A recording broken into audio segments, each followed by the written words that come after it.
President Obama is using a new tactic this morning to get his message out about gun control. Kristen Welker is at the White House this morning with more. Kristen, good morning.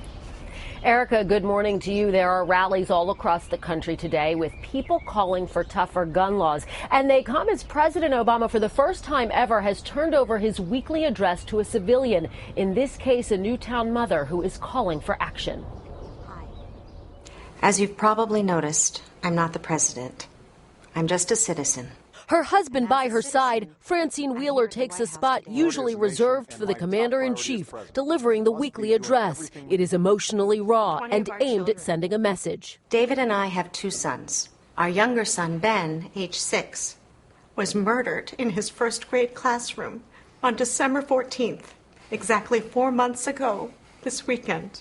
And it is in Ben's name that the Wheelers, along with several other Newtown families, shared their painful stories with senators, one by one, this past week. Conversations that helped persuade the Senate to take a small but significant step, allowing the toughest gun legislation in more than 2 decades to move forward for debate. But that's only the start.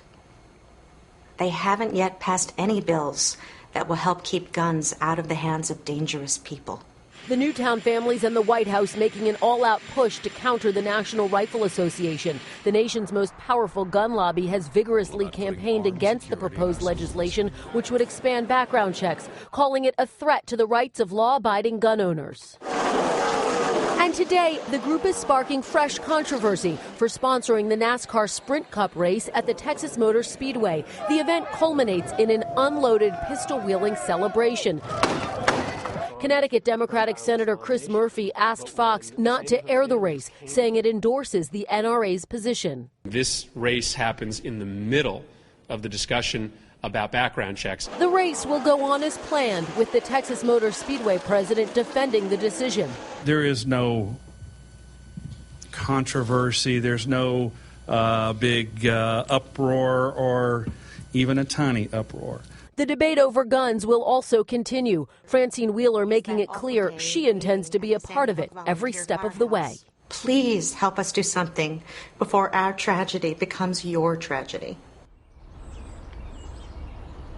Now, as for that NASCAR race, Fox wouldn't comment, but officials with the company point out that networks are really required to honor their contracts. We also reached out to NASCAR and the NRA and didn't get a response. By the way, the Senate will begin debating that gun legislation this coming week. Erica. Will be a busy week for you. I do know, too, that both the president and the Bidens released their 2012 tax returns. Any surprises in there? Well, the big takeaway, Erica, is really that the president made less this year than he has in past years. That's in part because a lot of his salary comes from book sales. The books have been out for a while. The sales are down. We have a breakdown of what the president and vice president made. Take a look. President Obama reporting $609,000 in income. He paid about 20% of that, $150,000, to charitable donations, paid $112,000 in federal taxes with a tax rate of 18%.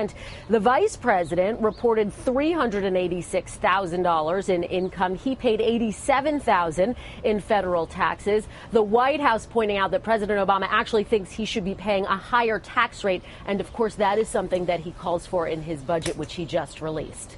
Kristen Welker at the White House this morning. Kristen, thanks.